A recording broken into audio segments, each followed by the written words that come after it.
So, let us start with say P and R, let us say P and R. See, all the premises are given to us and we want to conclude this. So, you can at a time say that all of them are given, therefore, I can AND them together, right. So, let us say all of them are ANDed.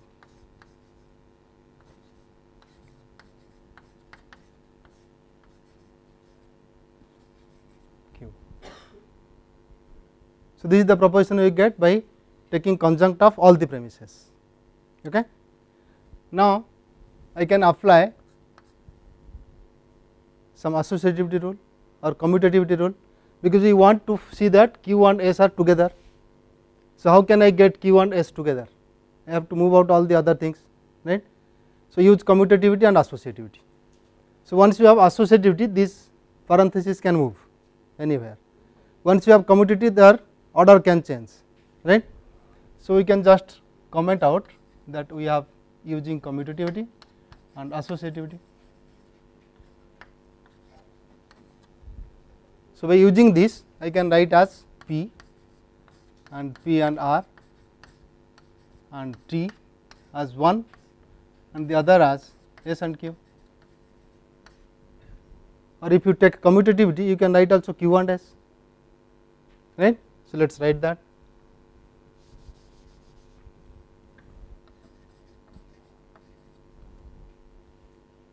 Fine, but we do not want only this, we want only Q and S, not all the other things, right.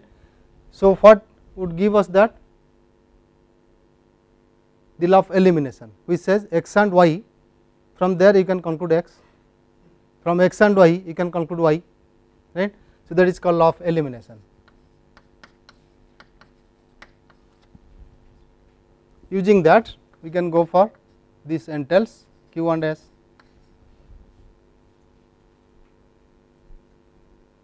Okay. So, just look at what we are doing here. In the first instance we are telling this is equivalent to this, okay, because the laws of commutativity and associativity, they give us equivalences, x and y and z is equivalent to x and y and z.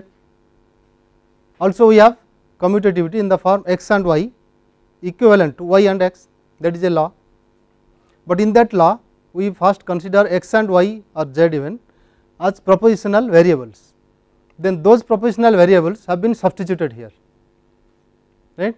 So, we are using uniform substitution, is that okay. So, for example, here when you come from commutativity associativity, we take P and R and T first we take.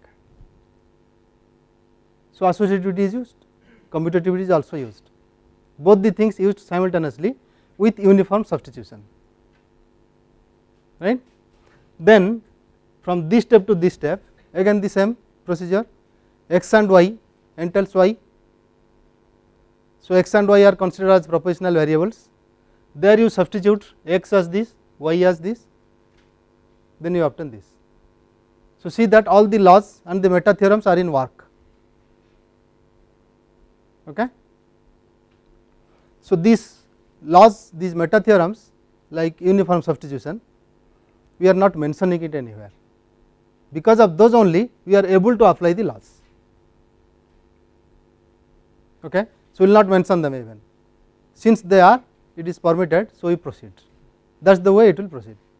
Then such a thing is called a calculation. So, a calculation would look like some proposition you would start with, then you join with the next proposition by one of these two symbols, equivalence or entailment, okay. And each of those sentences together, some equivalence or some consequence relation, they are justified by the use of laws and the meta theorems, fine. But finally what do you get? You would be getting first sentence or first proposition entails or equivalent to the last proposition, okay. If at least once you have used entailment, then it will be written as entails. If nowhere you have written entails, then it will be equivalent also, because equivalence is stronger than the entailment. You know that x is equivalent to y if and only if x entails y and also y entails x, right. So, that is stronger. Therefore, at least once occurrence of entailment will produce only entailment at the final result, right. So, now let us see the second one. P implies Q implies R, not R, P entails not Q. So, how do you proceed?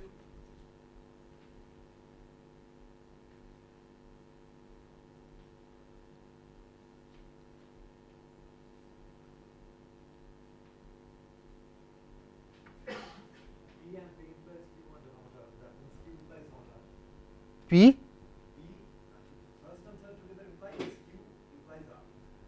so that is by modus ponens, right.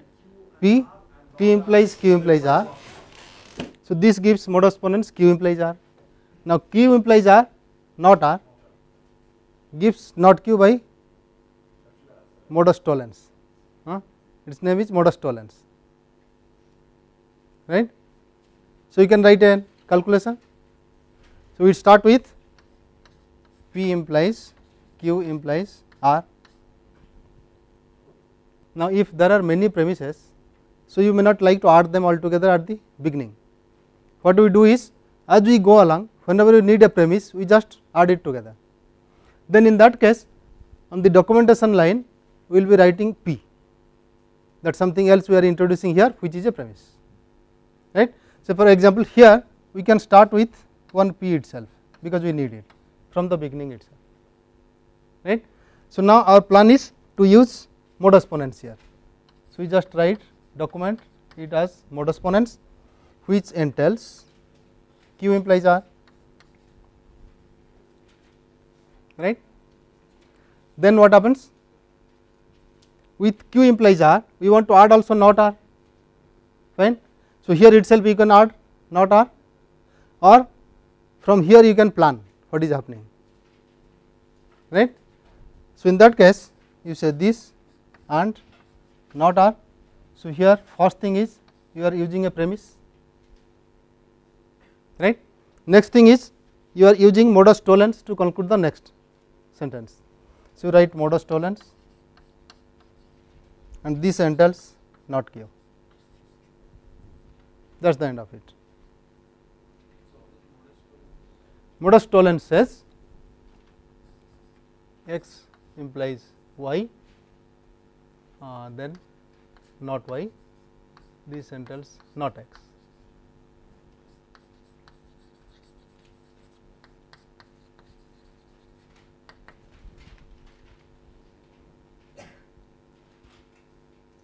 Okay. This is not difficult to see. See, by contraposition, x implies y is equivalent to not y implies not x. Now, use modus ponens. So, it is a combination of modus ponens and contraposition.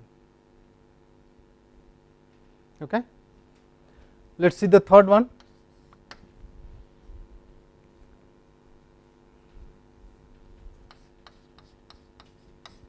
P implies R implies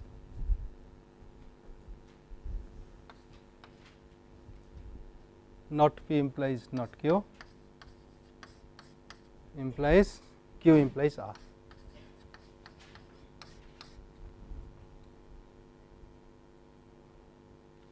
So, how do you propose to go about? This should be valid, right. That is what we want to prove.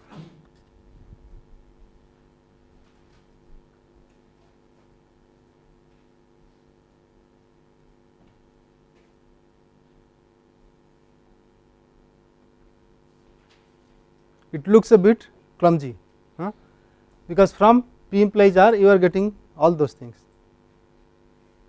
But anyway, if you start thinking that way, then you can use deduction theorem, right.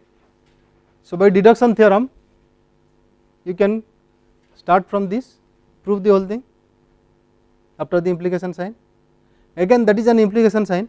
So, you can again take this as assumption, try to prove this, that is also in the form of implication. So, you can take Q again as a premise, prove only R, right, it is a serial implication. So, that means by deduction theorem we need to show that P implies R, then not P implies not Q, Q entails R. Is it clear?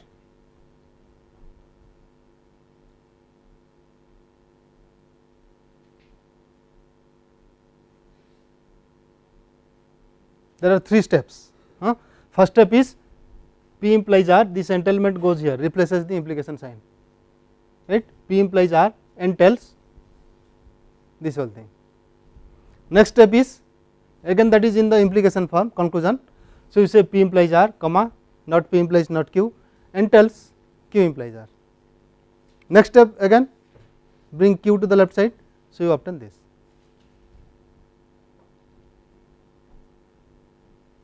Now, can we show this? It should be easy.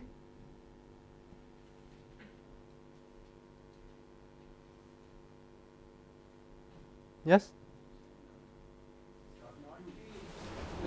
Q implies Q implies R, so Q and Q is there. Yeah.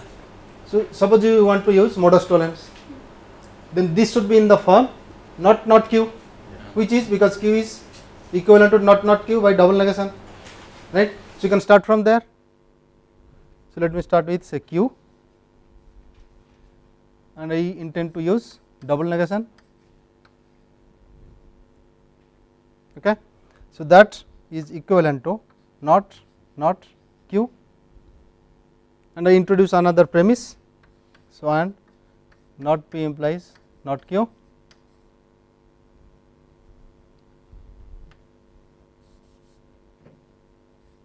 So, justification is adding a premise and then for the next step I want to use modus tollens. So, let me write modus tollens. So, that gives entailment. What does it give? Not P. Negation of that, right. Look at modus tollens, it says x implies y not y entails not x, right. So, this is your x not P, y is not Q. So, not y, x implies y, that gives not x. So, not P, okay.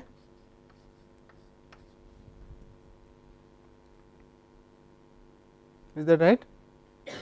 Then you use double negation again, that gives P and add the other premise.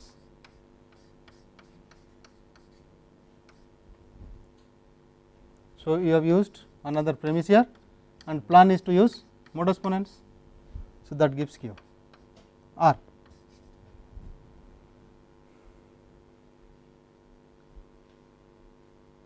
Clear? But even you can prove this directly. Let us have another calculation. We have not used equivalent substitution till now. See, the problem is you have used modus tollens and double negation to bring to one form where not symbol is not there, right. Now, not P implies not Q, yes, can be replaced by Q implies P because of contraposition, okay. So, let us try that avenue. So, we can start the calculation from P implies R as is given, not P implies not Q implies Q implies R. Our aim is to use contraposition here. So, we write contraposition, that makes it equivalent to P implies R implies Q implies P implies Q implies R. Next, distribution of implication, right. So, distribution of implication says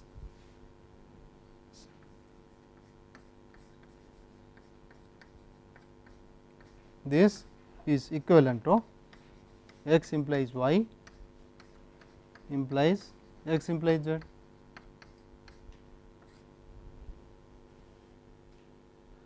Now, it is matching with the right side. So, that we can replace by the left side. So, that says equivalent to P implies R implies Q implies P implies R. Okay.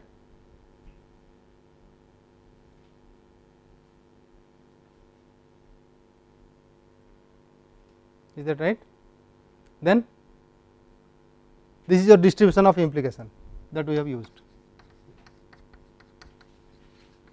So, let us mention it here, distribution of implication. Next, what to do? Our aim is to show that it is valid.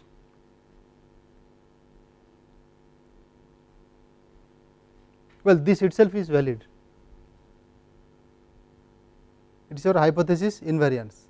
X implies y implies x, right. So, you say that x implies y implies x is valid itself. So, that means it is equivalent to top, that is your hypothesis invariance, fine. So, you want to apply that. Now, with x you have P implies R here, and with y you have Q here. Okay. So, we just write hypothesis invariance, and that is equivalent to top. So, in a calculation when you want to show something valid, it will be easier to show that that is equivalent to top, because you are going through equivalences or entailment, or you can show top entails that may need some ingenuity. Which one to introduce you do not know. Top is a constant, it can be written in any form which is valid. So, which form will give rise to that one will be a bit difficult to find out, right. But this way if you go end with top, it might become easier. Is it clear?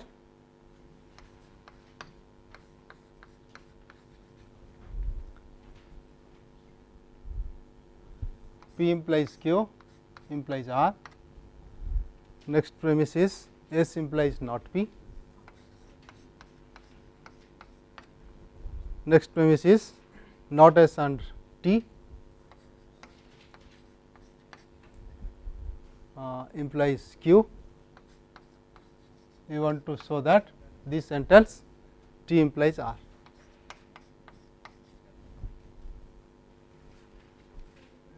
Any doubt?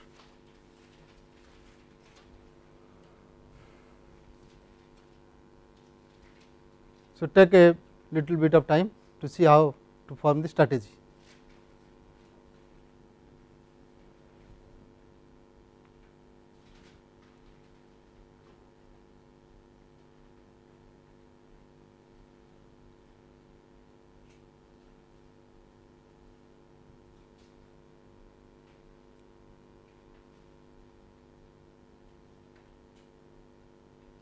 So, first thing you should see is the conclusion is in the form T implies R. Okay. It is an implication. So, you can use deduction theorem, fine. So, by deduction theorem we show P implies Q implies R, S implies not P, not S and T implies Q, T entails R. So, it needs some back thinking, some backward thinking will be required here. How to get this R? We have here P implies Q implies R. So, you must show first P implies Q, in order that you will be able to apply modus ponens, right. Now, how to get P implies Q? Q will be obtained from this, right. So, not S and T should be proved, okay. Then not S and T, where from? From P you can get not S, T is already there. Is that okay? So, you need P and then you will get not S, then not S and T will give you Q, therefore, you have P implies Q, where from you get P implies Q, you are getting only Q, but you are getting Q from the assumption that P. Is that okay? So, you have got really P implies Q by deduction theorem. So, it looks the strategy should work. Do you understand the backward reasoning? It says we want R, so you should prove first P implies Q. Now, to prove P implies Q, we assume P, derive Q. So, if you assume P, then along with this it gives not S, right. You have not S, you have T. So, from that you get Q, therefore, P implies Q. Is that okay? Then from P implies Q, you go to R. Now, where to start? How to start it?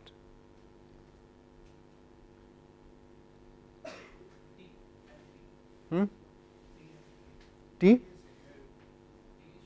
Because the problem is, if you prepare the way we have prepared here for the deduction theorem, at a time we have prepared this and then it proceeds, but here there is a problem. If you prepare like this, it comes only to this, and in between you have a sub lemma that is to be proved, P implies Q. Now, to prove P implies Q, you have to assume P and then come to Q in a deduction theorem, right. So, that becomes a sub calculation inside the calculation, that is creating problem. How to adjust the sub calculation inside a calculation? Well, you can have something like indentation, follow on indentation, prove it, then come back by the deduction theorem, but that will be looking clumsy. Well, here only reduction or ad absurdum will help. So, what do we do? Take negation of R with this, try to prove bottom, fine. So, let us try that. By reduction ad absurdum, we show P implies Q implies R, S implies not P, not S and T implies Q, T not R, and tells bottom. It should be unsatisfiable. Okay. So, now you have another premise which is not R, you can use it here, then modus tollens and continue. Strategy clear now?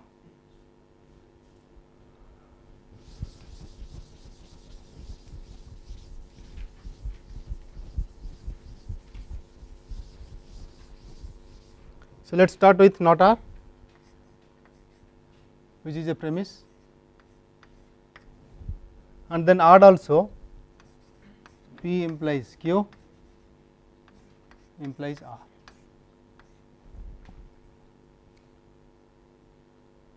Okay. In the first step, you need not write premises, because anyway you have to start with premises.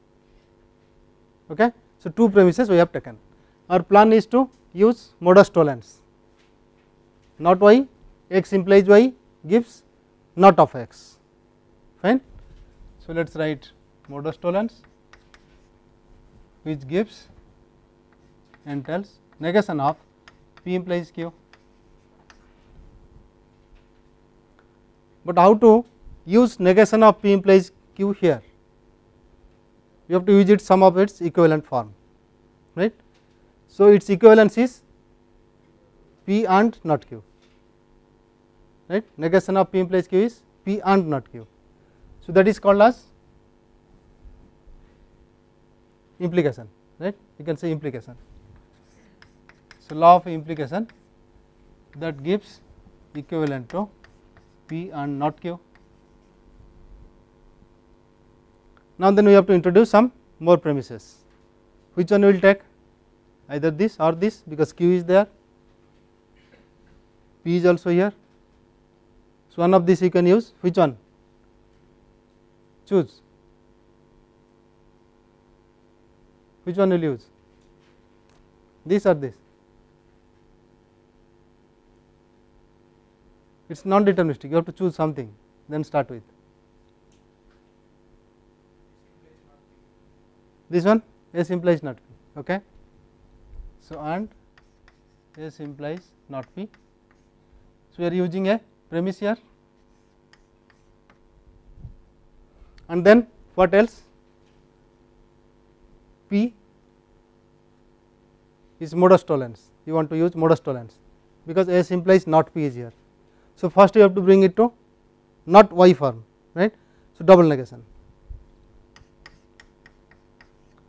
that is equivalent to not P with another not Q and S implies not P. Then you go for modus tollens. Modus tollens is not an equivalence, right. So, this entails with this is your not Y, this is X implies Y. So, that gives not X, not S and not Q.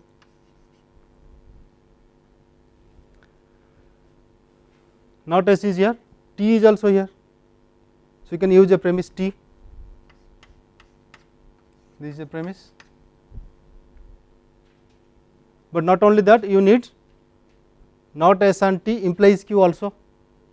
So, let us use that another premise.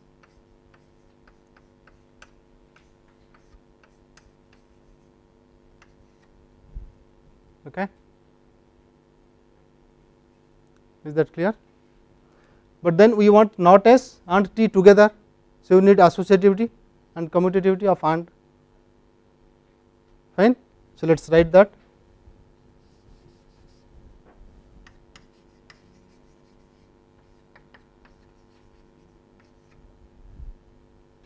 For this bringing them together. So, this is equivalent to, okay, we can keep it, we do not know whether we will need it or not. Let us continue and see. So, not Q and not S and T and not S and T implies Q, right. So, next we want to use modus ponens X and X implies Y, there should be a bracket here because of precedence rules. So, then we have modus ponens which entails not Q as it is and Q. Now, you see it is coming of help. So, this is the law of constants that gives bottom. In fact, it is equivalent to bottom.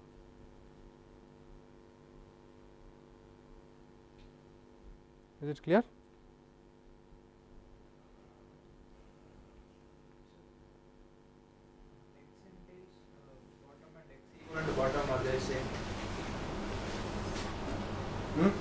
So, the question is whether X entails bottom, X equivalent to bottom, are they same or not? No?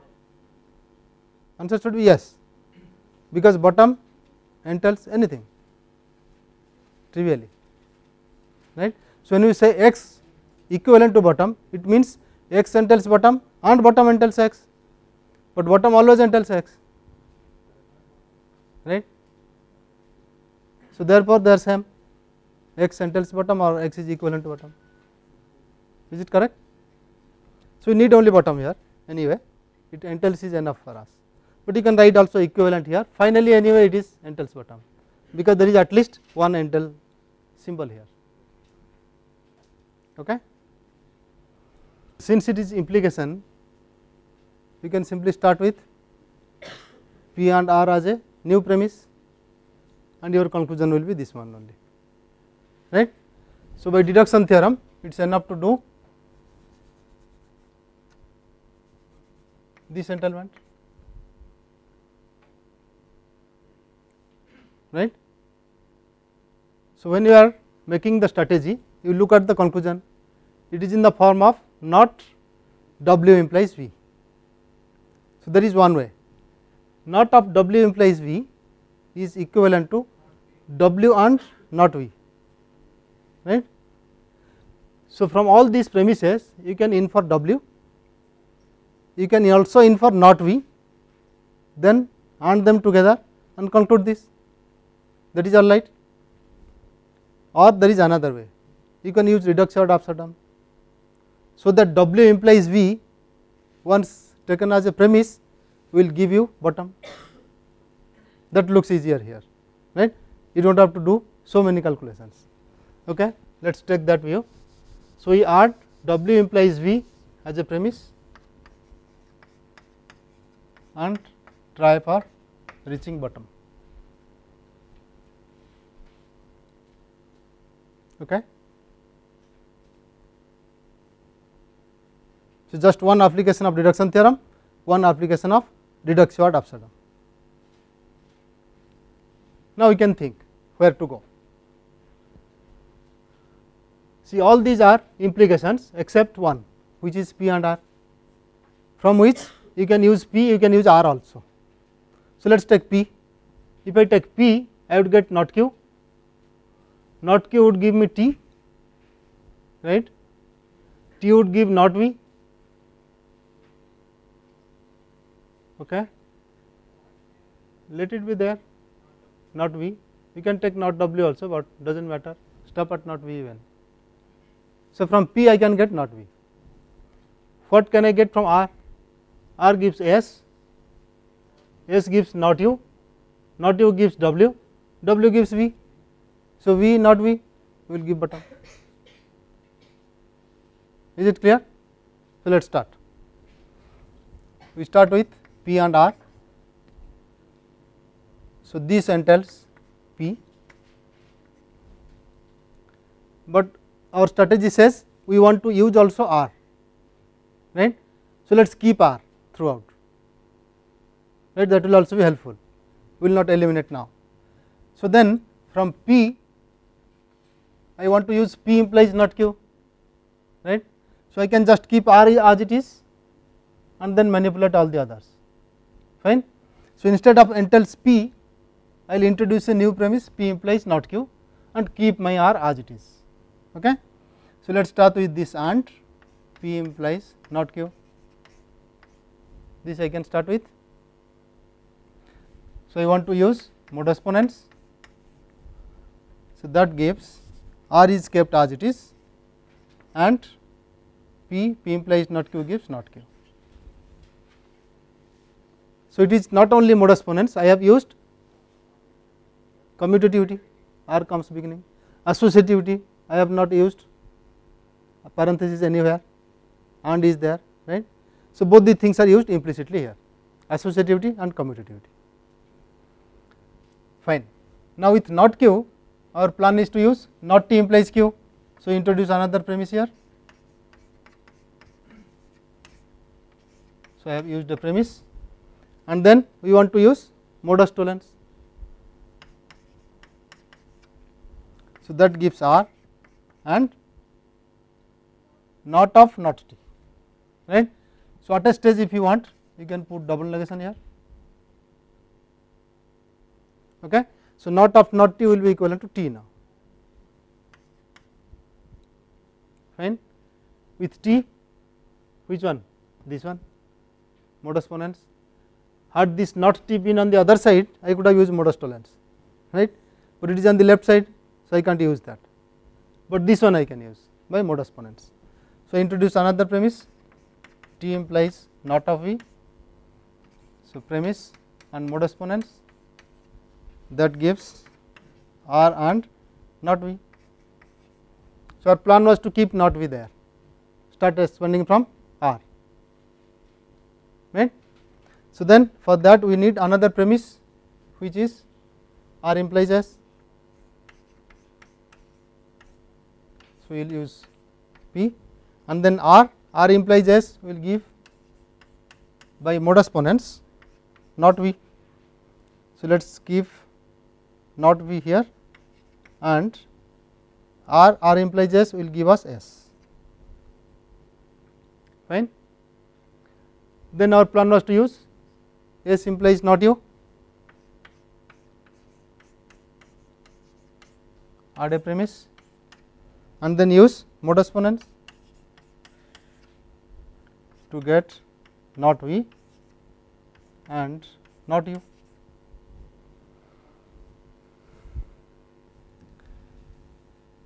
So, our plan was to use not U implies W. So, we add a premise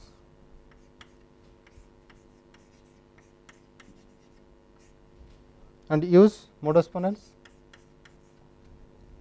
that gives not V and W. Okay. Next step, W implies V. So, add a premise and use modus ponens. So, that gives not V and V. There we are done. So, it is the law of constants Intel's bottom. Is that clear?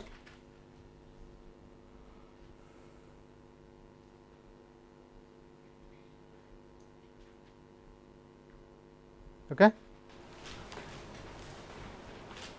See, we had observed some discomfort in one of the problems, where we had to use reduction ad absurdum because deduction theorem becomes a sublemma, and our proposal was you can have some indentation, so that it is a sub calculation inside a calculation, then conclude and carry on, right. But to do that sublemma inside, sub calculation inside a calculation, you have to write a line by deduction theorem and so on, because we are not able to use deduction theorem as it is inside a calculation. Okay.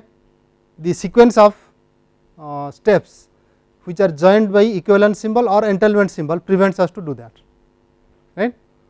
So, the proposal is, what do? We forget equivalence, we just continue with entailment and do not write it, right, because everything is entailment. So, we will not write it at all, but then how to use deduction theorem, for example. So, we can evolve some schemes. For example, suppose I have x, I have y. So, this I am taking as an extra premise,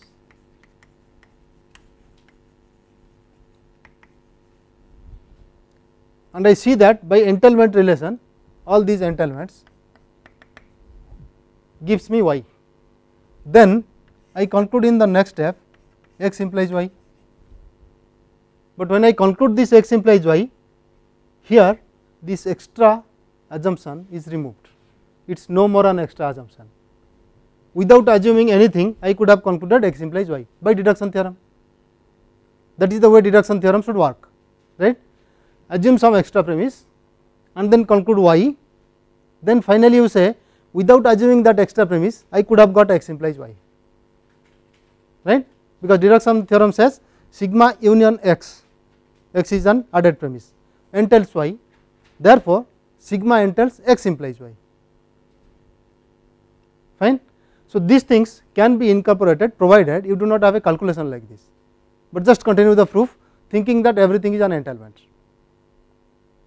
right. So, what we do there is we have to mention this, that it is an extra premise, and then mention it here that my extra premise is removed, it is no more an extra premise. So, these two things we have to tell in some way, right, we have to write it in some way. So, what we do is, when we take this extra premise, we will write deduction theorem begins, right. So, here we are using the deduction theorem starting, then when we end it we will write deduction theorem ends. Okay. So, it will tell us that inside this we have used deduction theorem with this as the extra premise, then have concluded this by taking away that extra premise, right. Similarly, for reduction ad absurdum, what we do? You are taking another assumption, say not w, sigma union not w entails bottom, right, therefore sigma entails w, fine. So, we can add one extra premise not w, which is an extra premise,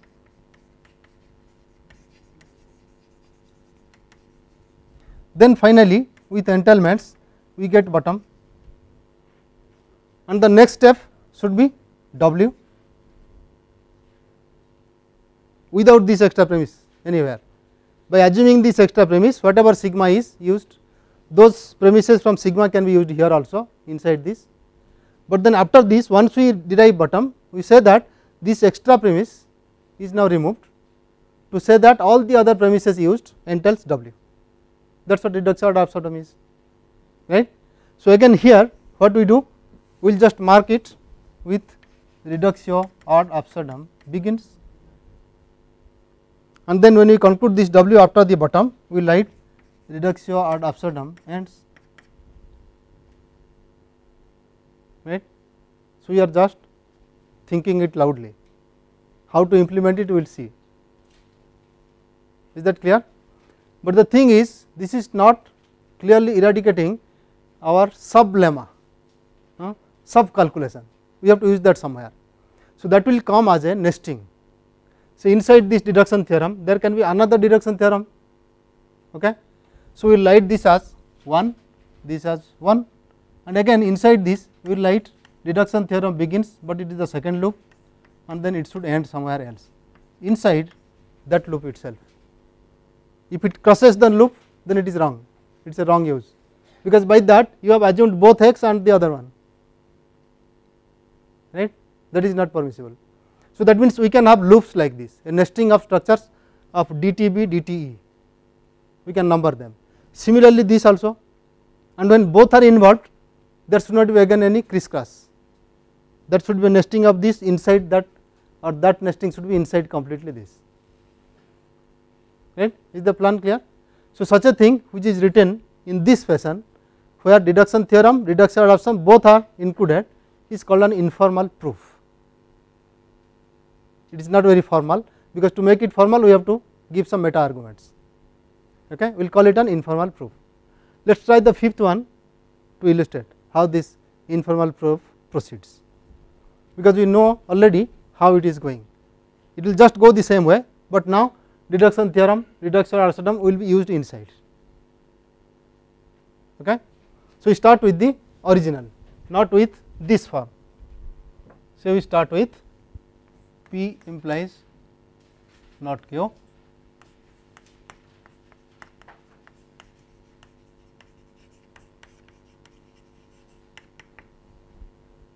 and R implies S, not T implies Q, S implies not U, T implies not V, not U implies W, this entails P and R implies not of W implies V,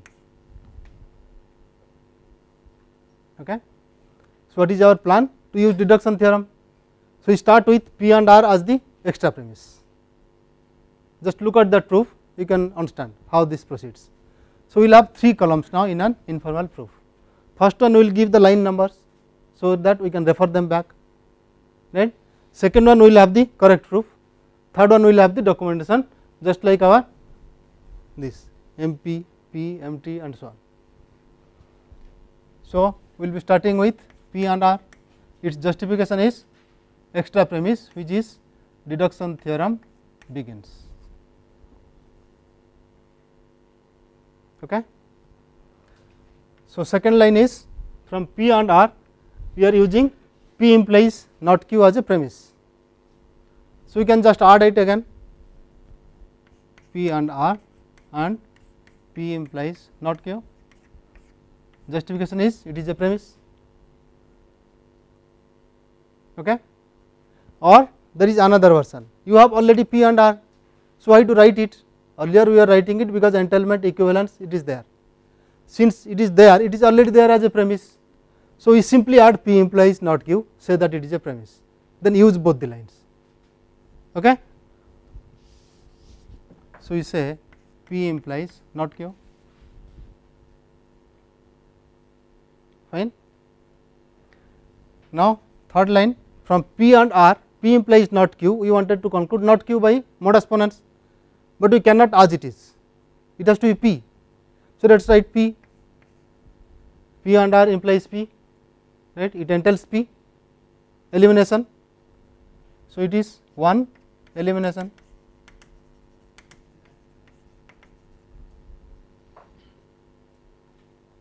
right. Then fourth one is from 2 and 3 we apply modus ponens to get not q. So, we document 2, 3 and modus ponens. Okay. Then fifth one will be another premise you are using, R is already there anyway, whenever you need we will bring from 1. With not q you wanted not t implies q, so introduce not t implies q premise, and then sixth one is not t, 4, 5 modus tollens. Now you see how it goes.